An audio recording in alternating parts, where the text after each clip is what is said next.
Tan dhaggeeffattoota keenya tamsaasni keenya Naayiroobii irraa kallattiin isin biraan geenyu eegaleerra. Hordoftoonni amantii kiristaanaa baga ayyaana qillee geessan har'a qabiyyeen soneeffanne daandii irra jiraachaa ture dargaggoo namoota rakkatanii daandii irra jiraatan deeggaru weellisaa Ifaa Taliilaa. Jireenya hankootis fooyyessaa namoota simmoo gargaaraa galii biraan qabu miliyoona irraa miti laphee kootu miliyoona malee. Piroojeektii guddaan zoonii dinagdee addaa Gadaa jedhamu lafa hektaara 23,000 caaluu uwwisu magaalota Mojoo fi Adaamaa jidduutti ijaaramu qonnaan bulaa buqqisa.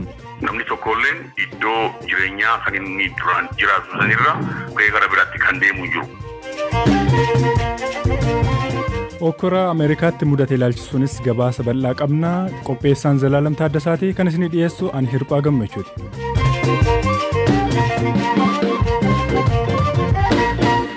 Kaleessa deeggartoonni Doonaald Tiraamp gamoo mana maree biyyattii Capitol Hill jedhamu magaalaa Waashingtan DC'tti argamu weeraruu hordofee hokkora ka'een namoonni 4 ajjeefaman.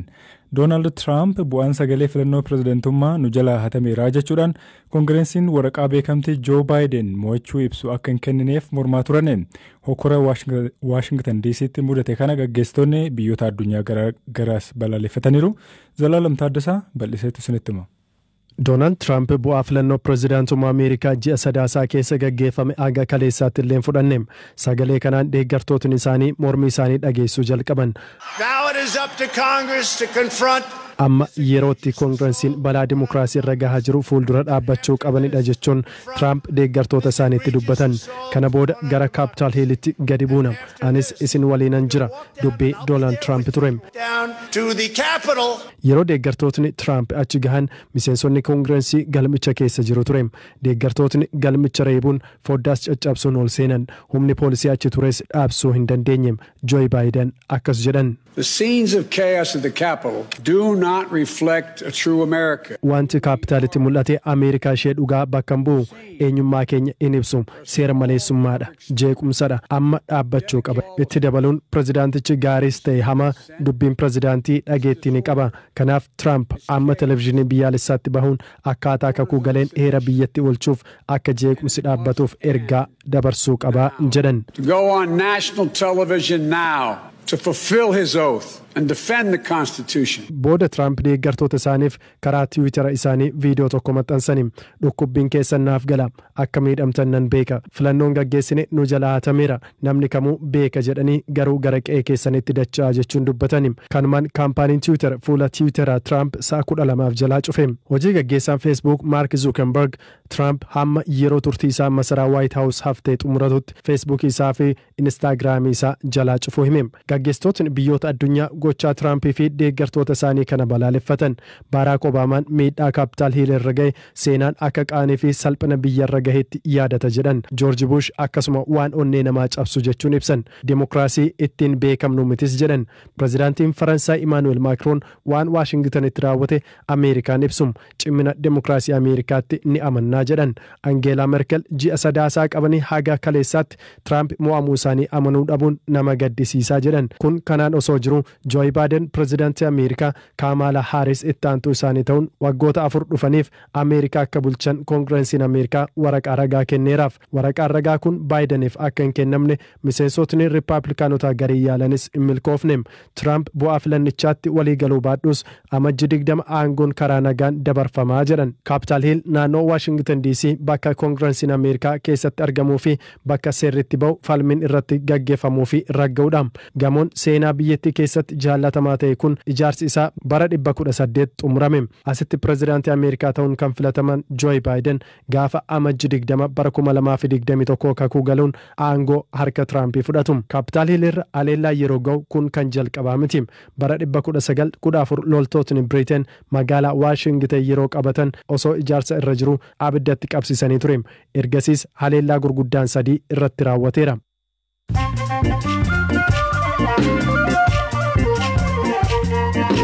Amma immoo oduun gaggabaabsee isinitti hima. Qondaaltota olaanoo TPLF barbaadamaa turan keessaa 4 ajjeefamuu fi namoonni 9 to'atamuu miidiyaaleen biyya keessaa gabaasan.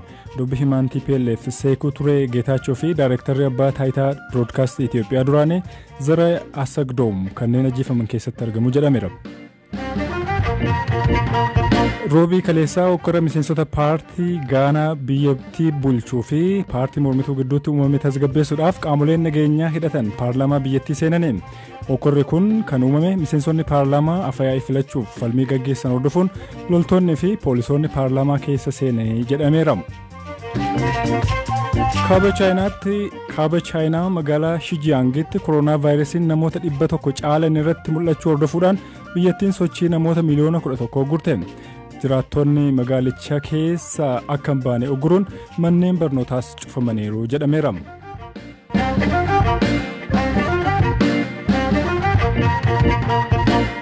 Abbaan warraa tokkollee hin buqqa'u. Abbaa taayitaa zoonii dinagdee Abbaa Gadaatu jedhama. Piroojeektii guddaan zoonii dinagdee addaa Gadaa jedhamuudhaan mogga'ee magaalota Mojoo fi Adaamaa gidduutti ijaarama. Piroojeektiin rakkoolee dinagdee biyyattii keessa jiran furuudhaaf kaayyeeffate mootummaa naannoo Oromiyaatiin hojiinsaa kan eegale yoo ta'u lafa hektaara 23 caalu irratti ijaaramaa jedhamee jira. Carraa hojii uummata keenyaaf banuudha. Itti aansee ammas sharfa biyya alaa hanqina qabnu kanaan bal'inaan kan hiikuudha. Sadaffaan immoo tiraansfoormeeshinii agriikaalchar beesd ikoonomiirraa gara dinagdee industirii kana taasifamee kan itti deemamaa ture sanii saffisaan akka deemu taasisa jechuudha. Zoonii dinagdee addaan kun lafanni labsiidhaan digneettee kan abbaa taayitichaaf kan amma ramadamee jiru waliigal hektaara 23 fi 656 yommuu ta'u waa hedduuf keessa qabatee jira.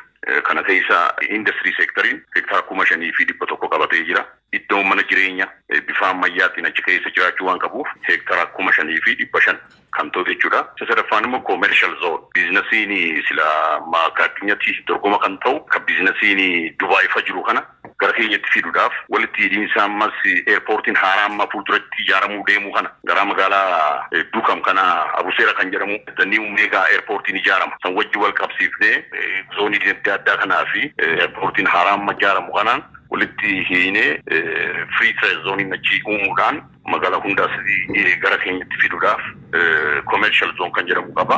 Airportiis haaluma kanaan iddoon kennameefii jira. Logistic serviceinis iddoon kennameefii jira.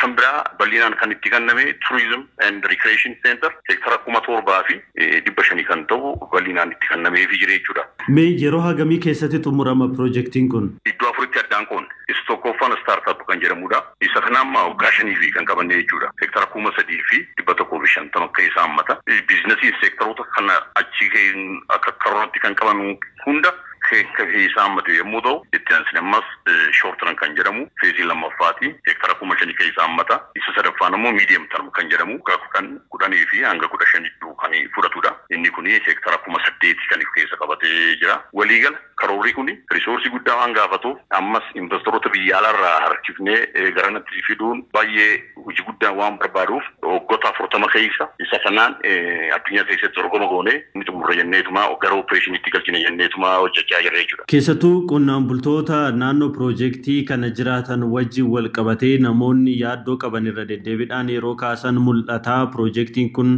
akkuma piroojeektota biroo qonnaan bultoota lafa isaaniirraa buqqisee jireenya gara fuuldura isaanii balleessuu danda'a jechuudhaani.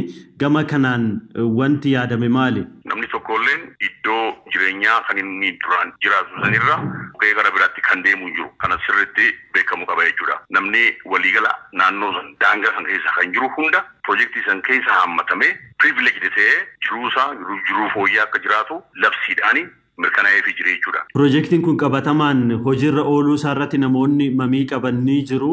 Keessattuu haala kana dura baratameen tibba filannoon dhiyaatu aangawoonni mootummaa iddoowwan garaagaraa deemanii dhagaa bu'uuraa kaa'uun waan baratamedha. Piroojeektiin kunoo isaan addaa maal jettu kanarratti? Hanqina hubannoo yoo ta'e malee qorannoo isaa kan jalqabame bara 2019 amma nuti filannoo amma dhiyaate kanaaf jecha kan finneesii miti kanas namuu uummanni quba qaba jechuudha. Maaliif piroojeektiin kun yeroo qoratamus ijoolluma isaaniiti kan asitti keessa garatee nama hedduudha kan qorate. Ogeessaa naannoo Oromiyaa keessa kan jiru nama 200 ol kan caaludha. Iddoo kana asitti magaalaa Mojoo fi Adaamaa hedduu barreen gaddaa irraa kaasee hanga ammatti jechuudha kan qorachaa ba'e. Kanaafuu piroojeektiin kun waan isaan amma odeessan kana hojii walitti hidhiinsaas hin qabu. Gaaffiif deebii kana waa'ila koo Habtaamuu Xibabuutu Daayireektara dhaabbatichaa Injiinar Dammallaash Muluu wajjiniin taasise. Ittaansuudhaan qabiyyeessa xumuraatti yoo ceenu ayyaanatti namoonni muraasni ijoollee rakkatanii daandii irratti ba'anii fi namoota deeggarsa hin qabne gargaaruudhaan dabarsu. Ijoollummaa isaatti dargaggoon daandiirra jiraate ijoollee daandiirra jiraatan biroo deeggaruutti jiraachuu dubbata. Waldaa wal gargaarsaa hundeessuudhaan daa'imman 100 oliif meeshaalee barnootaa bituunis magaalaa Adaamaatti deeggaraa jiraachuu dubbata. Laphee kootu miliyooneraa kan jedhu Ifaa Taliilaati. Akkatti feesbuukii gargaaramuudhaan deeggarsa sassaabu akkanatti nutti meera. Baadiyyaa keessatti anis kan hin dhaladhe abbaa fi haati kan koon jiranii kan na guddisee haadha biddeenaa abbaa kootiiti kaarruu jaamtii amma lubbuudhaan hin jirtu. Ijoollee qabdisi ijoolleen isheetis xiqqoo walii galuu dadhabneeni bahee isaan biraayi. Naan isaan biraa bahuun jalqabe jechuudha jireenya koo ofumaa kootii of bushuu ofumaa kootii waa'ee hankoo yaaduu bakka buluu barbaadu waan nyaadhu barbaadu. Achirraa jalqabee warreen ofitti na dhiyeessanis hanga muraasa erga ofitti na qabanii booda isaan biraas nan ba'a haalli jireenyaa wanatti ta'uu wanatti toluu baate gidduu kanatti kan beela'uun jira uffata ciccitaa uffachaan ture kophee lukaallee hanga bara baasuu kaawwadhe deemutti ga'an ture beelatu jira firii mukaa guuree daldeecha walqixa yeroo nuti nyaachaa turetu jira. Rakkoo guddaan ati jireenya keessatti keessumaayyuu karaa gubbaarratti argite gurguddaan wanti baay'ee sammuu keessaa sin banne maali waan nati yaadattu?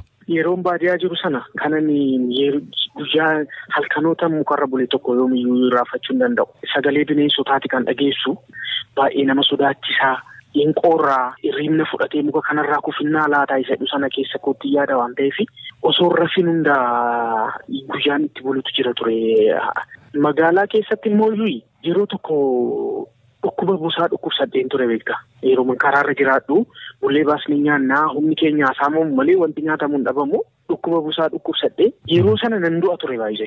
Baadii dara ciisnaa yeroo san baay'ee abdii kutadhee ture yoonuma. Amma immoo Ifaa Taliilaa waldaa wal gargaarsaa namoota rakkatan gargaaru hundeessee hojjetaa akka jirudha naa kaafte hojii hojjetaa jirtus naa kaasi. Gara magaalaa Adaamaa erga galii booda kanan hojii kana jalqabe ijoollee 10 nan jalqabe dura nan jalqabu. Isaanan barsiisa ture achi 36 ta'anii isaanis barsiisa tuman ture akkasiin dabalaatoo deemee barreen gaddaa hojiidhaan hojjedhu kanaan mootummaanis bulchiinsi magaalotaa warreen qaamni ilaallatu deeggarsa naa godhu ture na jajjabeessu ture sartifikeetii madaaliyaa waancaa kana na badhaasaa ture. Waldaan keenya amma barattoota 105 kan yeroo hundaa deeggarsa fudhatan jechuudha. Meeshaalee barnootaa binnee bakkuma isaan jiranitti maatii bira warra isaan guddisu biratti achumatti kennineefi dhiin hordofna akka isaan barachaa jiran. Haadholii 37 qabna. Isaanis immoo daakuu kenninaa, zayita kenninaa, ashaboo kenninaa, sukkaara, buna. Innaa tokko immoo uffata ni kennina. Ijoollee karaarra jiranittis nan hojjedha. Uffata namootarraa sassaabuudhaan deebiseetoo immoo ijoollee kanaa kennaa. Maddi galii keessanii maali? Uummanni Oromoo galatoomu harki isaa naphatini uummata maddi galii kiyya. Facebook irratti hojjedhaan miidiyaa hawaasaa irratti waanan ani poost godhu sana inni arganamni keechan miseejiidhaan na dubbisu waanan ani barbaadu itti meeta bitanii naa kennu. Ani isa sanan deebisee kenna. Kanaan dura jiruu ijoollummaa keetti karaa irratti baatee turte. Amma immoo deebiteetu nama kaan gargaaru nama kaan bira dhaabbachuu dandeesseetta. Jiruu keerraa namni maal barate? Oduun abbaa qabeenyaa ta'ee nama gargaaree yaada namni hundumtuuyyuu isa sana cabsuu danda'eera. Anumaan qabu kiraa manaa keessan ta'a. Ogummaa miidhaginaa dubartoota irratti leenji'een saaloonii xiqqoo takkan qaba. Ishuma waan ishirraa argadhuun baasii mana kootii jireenya hankootis fooyyessaa namootas immoo gargaaraa galii biraan qabu. Ifaa Taliilaa weellisaadha. Mee sagalee keetiin tokkicha dhaggeeffatoota keenyaaf waa jedheeti kan mansi gaggeessuufan jira. Akkaan si jaaladhu silaa duruu beektaa. Gochaa badaa kanaa maaliif narraa toltaa? Wallee Ifaa Taliilaa ulfaadhu galatoomiin sin jedha. Baay'ee galatoomaa isinis. Dhaggeeffatoota keenya sagantaa keenyarraa gara goolabuutti kan maanfinnaa Zalaalam Taaddasaa qophicha qopheesseera. Anis Hirphaa Gammachuu si wajjiniin ture jira. Waan nu caqastaniif galata guddaa qabdu.